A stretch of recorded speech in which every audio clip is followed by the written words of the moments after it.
The mid-ocean ridge in the Atlantic is called the Mid-Atlantic Ridge, as we already learned. In the Pacific, it is called the East Pacific Rise, and in the Indian Ocean, it is either the Southwest Indian Ridge, Central Ridge, or Southeast Indian Ridge. In other words, there are three ridges.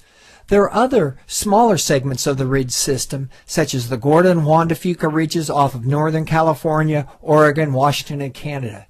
If we took an undersea voyage to a ridge, we would find that it is formed of a fairly continuous series of active volcanoes that erupt every 100 to 50,000 years.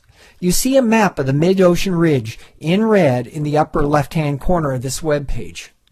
A recent cruise by researchers from the Hatfield Center of the National Oceanic and Atmospheric Administration, or NOAA, collected the fantastic photographs of the ocean floor along a mid-ocean ridge located off of Oregon. We'll examine this ridge and dive within it in a future expedition. The picture at the left shows the mid-ocean ridge is composed of volcanic rocks, freshly erupted rocks called basalt, active lava-spouting volcanoes.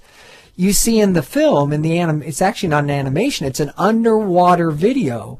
You see a picture of an underwater hot spring, or a so-called hydrothermal vent, in one of the volcanoes. The NOAA researchers made a journey to the side of the underwater volcano immediately after it erupted in 1998.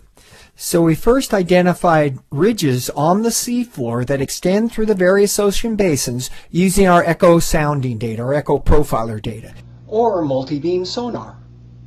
Then we went down and collected rocks that showed that these were underwater volcanoes, lavas that are erupting to form the new seafloor. The volcanoes also belch out hot water, which influences the chemistry of the seawater, as we'll learn later in this class.